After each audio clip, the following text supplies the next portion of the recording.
কোরবানির নামের সাথে আকিকা এটা দেওয়া যাবে।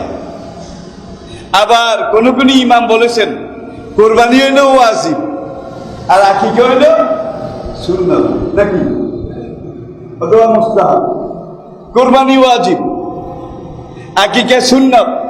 এখন ওয়াজিবের মধ্যে সুন্নাত যদি ঢুকে এটা তো হিসাবও মিলে না, বেখাপ্পা।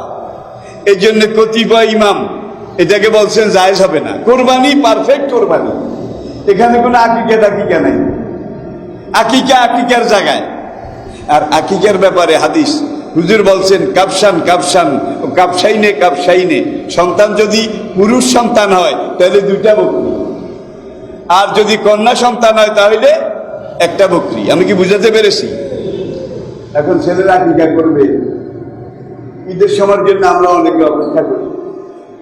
এটা আসলে একটা জড়তা, কুপমণ্ডুকতা, এটা হওয়া উচিত নয়।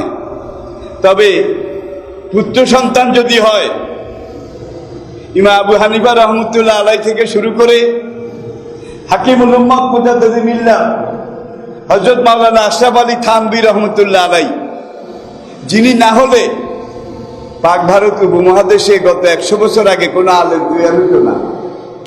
মুজাদ্দিদুল মিল্লাহ থানভী রহমতুল্লাহ আলাই, তার লেখা, তার কথা, তার বলা, এগুলো ইসলামে গ্রহণযোগ্য। Thanvi is a certified personality of Islam. Thanvi রহমতুল্লাহ আলাই ইসলামের জগতে, ইসলাম বিশ্বাসের জগতে একজন গ্রহণযোগ্য ব্যক্তি। তিনি বলেছেন, হ্যাঁ, একবারে না দেওয়ার চাইতে গরুর লগে হইলেও দাও, তবে এইটা ঠেকলে তো ঠেকে করবেন কেন? আল্লাহ পুত্র সন্তান কন্যা সন্তান দিয়েছে, আপনি আকিকা করবেন। গরুর মধ্যে নাম দিলেও তো এক নামে কত যায়? কি 12 থেকে 20,000, 12 থেকে তো খাসি একটা কিনতে কত?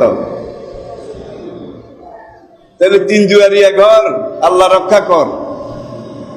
এই থিওরি গ্রহণ করা উচিত নয়। কোরবানির এক নামে যেই টাকা যাবে এই টাকা দিয়ে কিন্তু হাসি কেনা না, জোড়াতানি। তবে চূড়ান্ত শেষ কথা, গরুর সাথে আকিকা দিলে আকিকা হয়ে যাবে, এটা অধিকাংশ ইমামের মত।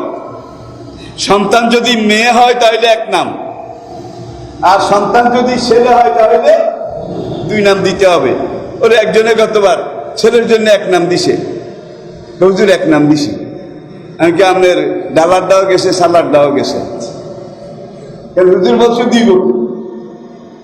2 বকরি মানে 2 নাম, নাকি? এটাকে ভাগ করবেন, 1 ভাগ নিজেরা খাবেন, আরেক ভাগ আত্মীয় স্বজনকে দেবেন, আরেক ভাগ গরিব মিসকিন তাদেরকে দেবেন। কুরবানির গোশতের যেই হুকুম, আকিকার গোশতেরও একই হুকুম।